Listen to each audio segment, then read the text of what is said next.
it wasn't Andre first. It was Martin Lawrence, of all people. Martin grew up in Southeast DC. He was a Golden Gloves boxing kid.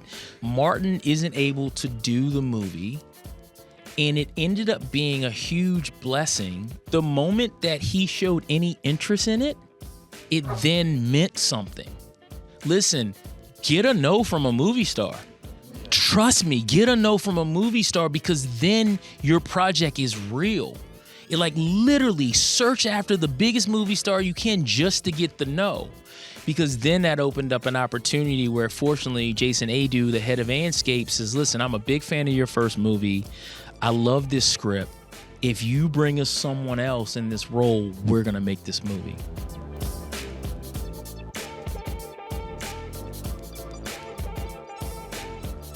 I just want to first start by saying, when I got out of film school at USC, Film Independent was my bridge. And this place was the place that bridged me from film school to being able to be a filmmaker. And I just can't say enough about how special this place is and what this place means to our indie film community. If anyone knew El Presidente, as we called him, Josh Welsh, God rest his soul, Josh was just a huge advocate of all of us being storytellers.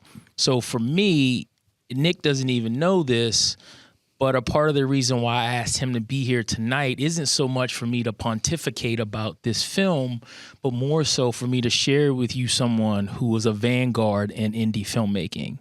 So Nick Maye is an Academy Award-winning producer of the short film Two Distant Strangers. So I just think it's important, as we do talk about this movie, Nick, I actually want this to be a two-hander to where I can ask you questions and everyone here can ask, because where we're at in the present day of indie cinema, you're someone with a dearth of knowledge to share. Yeah, absolutely. Well, again, as Sheldon so elegantly put, I'm Nick Maye. Yes. I am a filmmaker as well as Sheldon. We've known each other almost 10 years now. Yeah.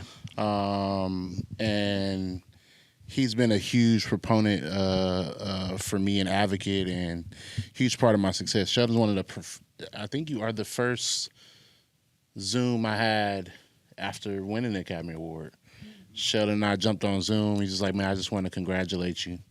And we just had a good talk and laughs about how crazy the process was. But just always been a huge fan. So it's a pleasure for me to even, come moderate and just have this talk back with him in a space that he feels comfortable in. We're going to dive into some questions. I have questions. Does anybody else in here have questions? Can y'all hear me good? Let's give her another round of applause for the film. I'll tell you some of my brief thoughts. I do not share these publicly a lot, so bear with me. But I will say this. It's definitely a necessary film. It definitely brought back some of that Disney magic of heart in a film, right? That we often don't get to see with little black boys and black and people who aren't so well represented in our industry. Can you tell us, what was the inspiration for this for you? I know you're from Maryland, so let's give a round of applause for that. It's probably two people in here who are from there. Hey. I'm a LA native, so but outside of that being a hometown story, what was really the inspiration for you in terms of telling this story, and why was it so important to you? Yeah, it's, for me, so Rocky's my all-time favorite film.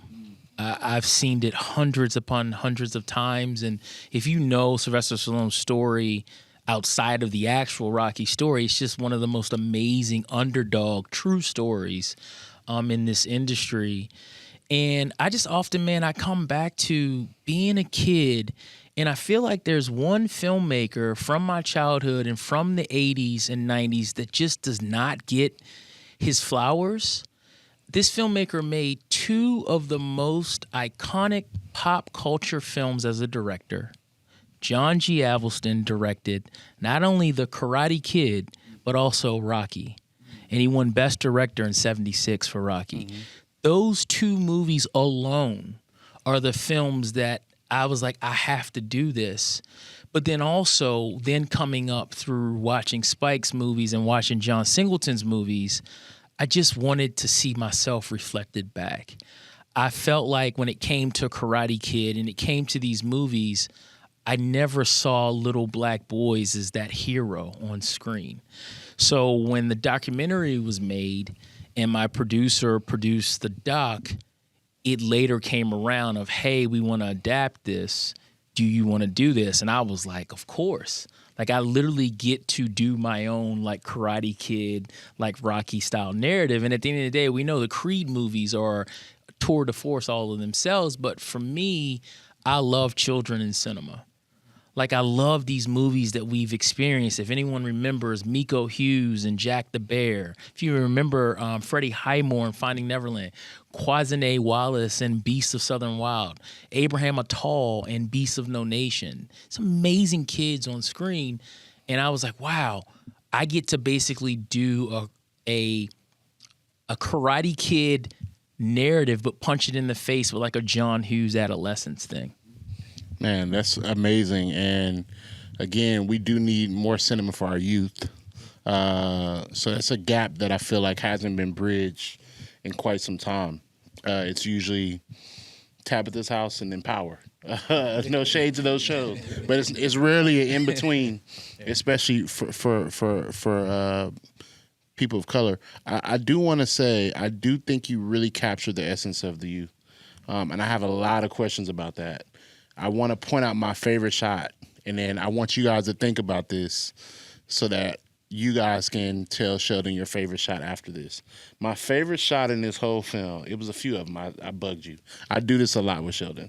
My favorite shot was when they were in the back of the truck. The lighting was perfect. I thought it was a perfect balance of humanity and friendship, and what it means to stick together, and even how that friendship formed in this film, I thought was really good and timely. But as adults, we often don't think about how important those friendships are that we have as youth, and how they get us through tough times. Can you talk a little bit about that shot? Yeah, Nick. First of all, there's never enough time in making these type of movies. I say it needs to be its own type of new genre called micro cinema. I made this movie in 18 days. Wow. And so prime example, to me, I feel like, and I pass this along to everyone who's a filmmaker in the room, I feel like in your movies, there should be one single shot that is the entire film.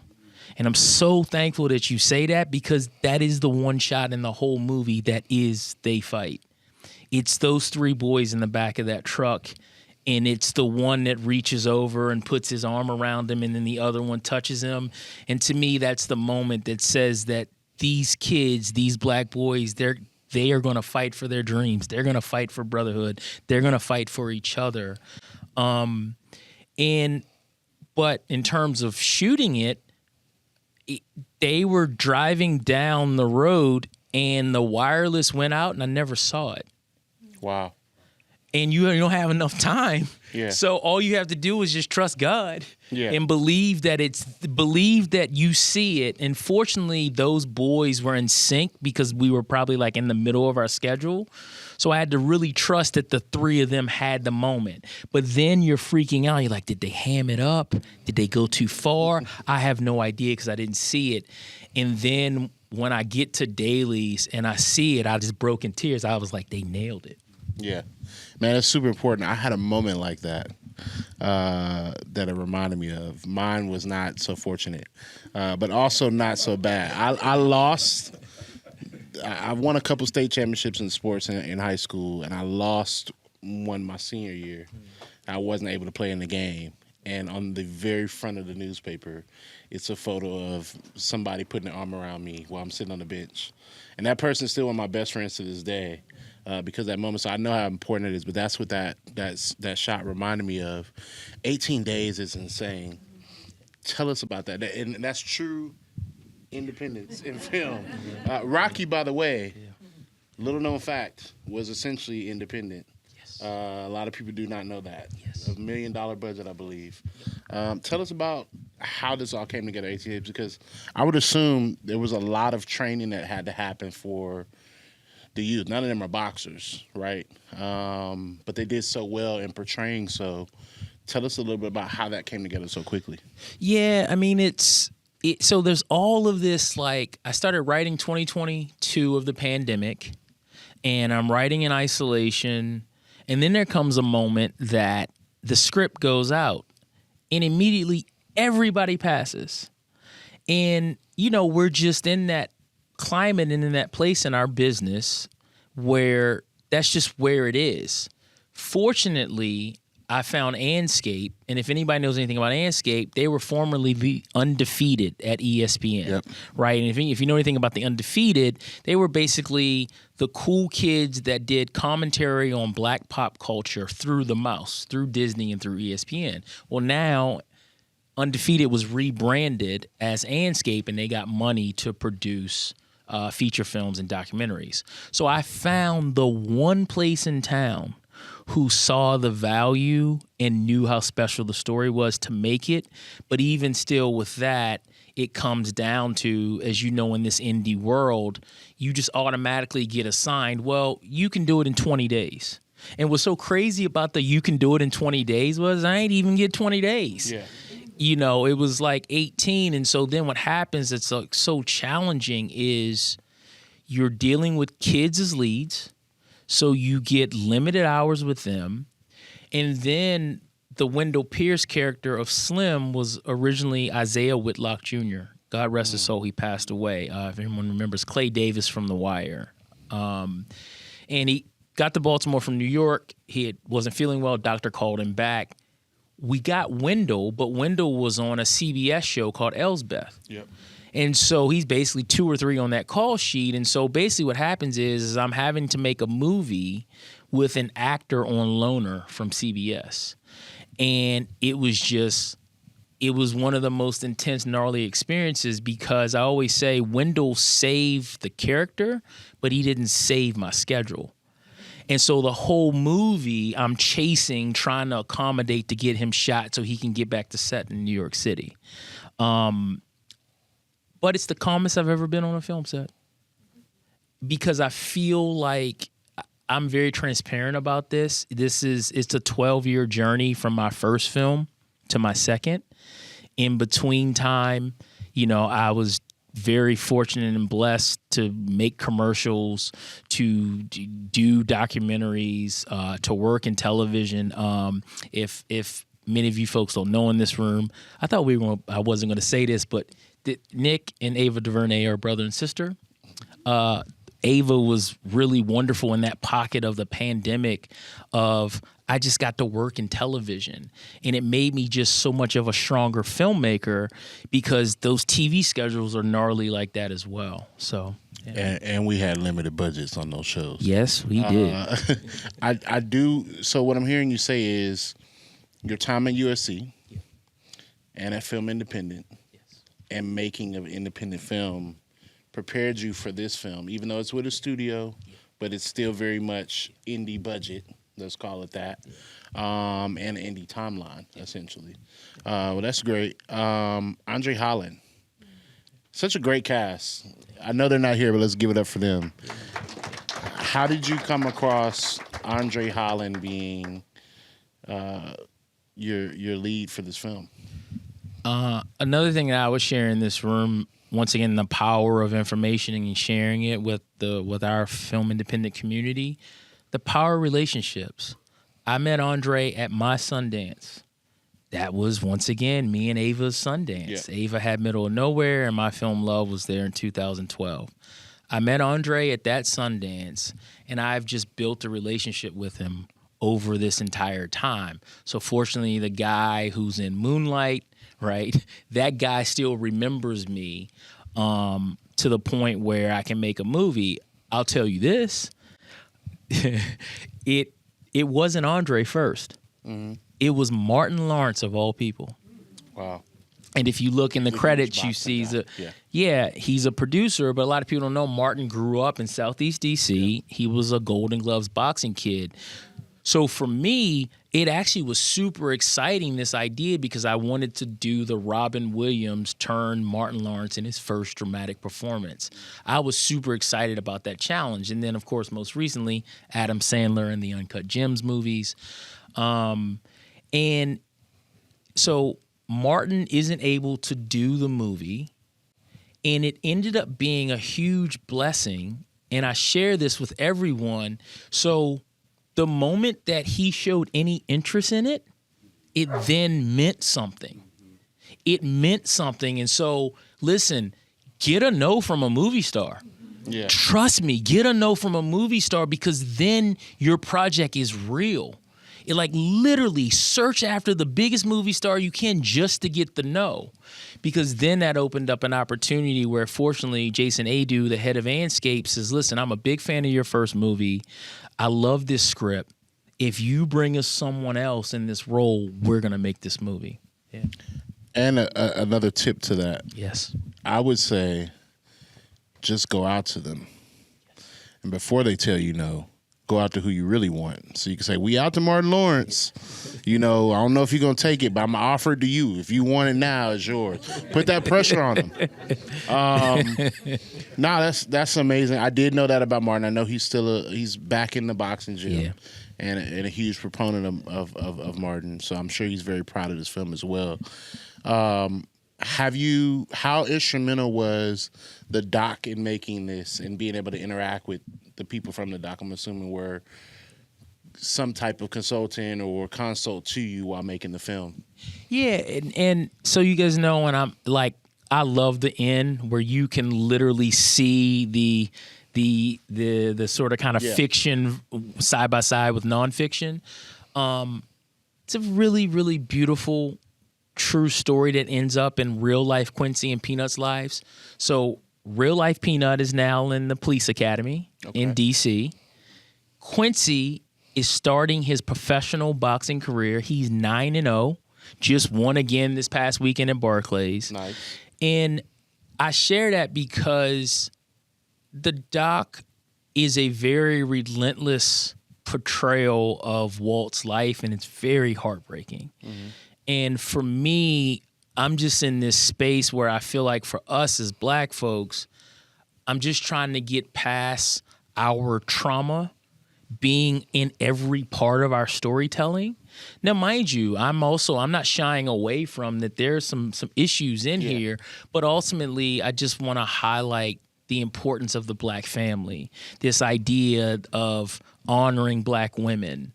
I just feel like there's so much in this story that the documentary doesn't have, but I feel like that's why I'm here to tell the movie. Absolutely. I will say, great response. By a show of hands, who did Sheldon make this hard to root for? Because I was torn. I was going for Peanut at first, and then when Quincy's mom died and he kind of gives him the shove at the door at the hotel, I'm like, I'm going for Quincy.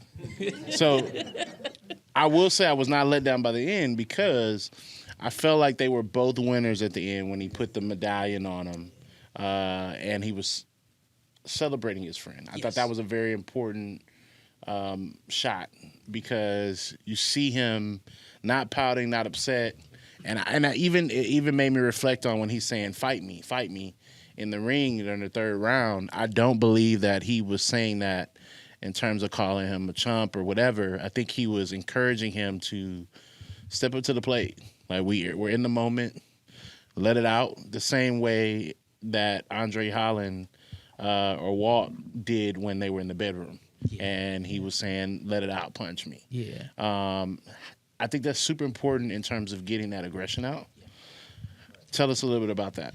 Yeah, and I think that what's very interesting is, there's a lot of people who will live and die and believe that Rocky Balboa won that fight. He didn't win. He went the distance. Yeah. And that's the most important thing about Rocky, right, is that he's able to go the distance. And I feel like in this movie, it isn't about which boy wins or loses at the end. The most important thing is that brotherhood wins. Like, my belief in you wins. I think that what's really important throughout this whole movie is, as much as you need to believe in yourself, someone has to believe in you, right? And I think in Walt's case, think about it, this whole movie is just all about getting Keita to believe in him again.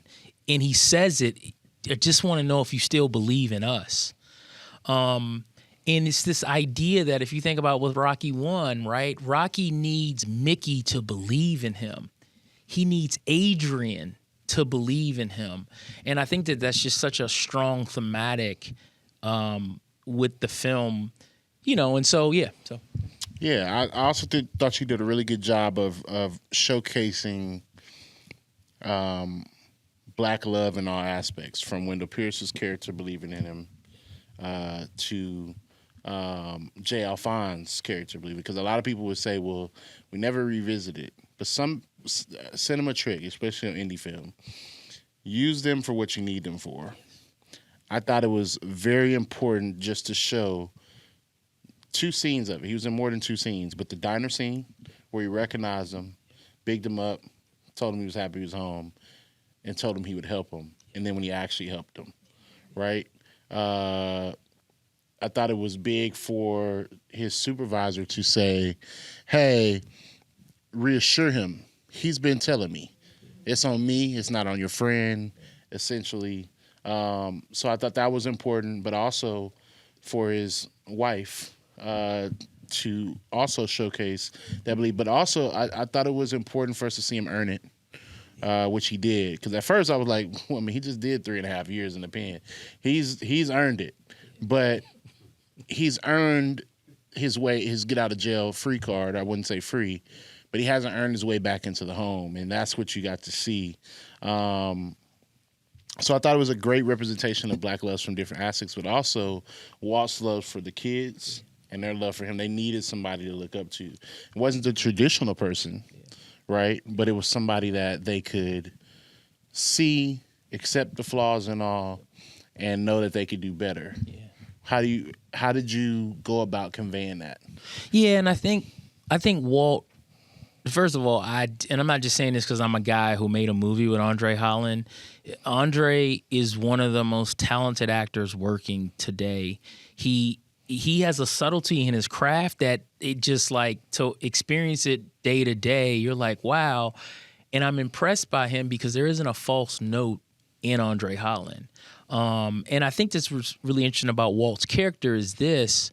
Walt is a man who's just trying to reclaim his soul. He's literally trying to find himself back to humanity. And to your point, Turk is like an angel to help pull him back out of purgatory. Slim is someone who does that. And I think that it's just really important that we're all works in progress. Yeah. While I'm sure a lot of us in here are college educated and we've gone through, but all of us are works in progress. And I think that Walt conveys that so beautifully. Yeah, because I was a little mad at Michael T's character. You could have gave you gonna ask him where he's staying at, and then then say she ain't gonna let you stay here. Man, I know we're running low on time. I want to kick it to you all. Does anybody have any questions about this film? Yes. Right.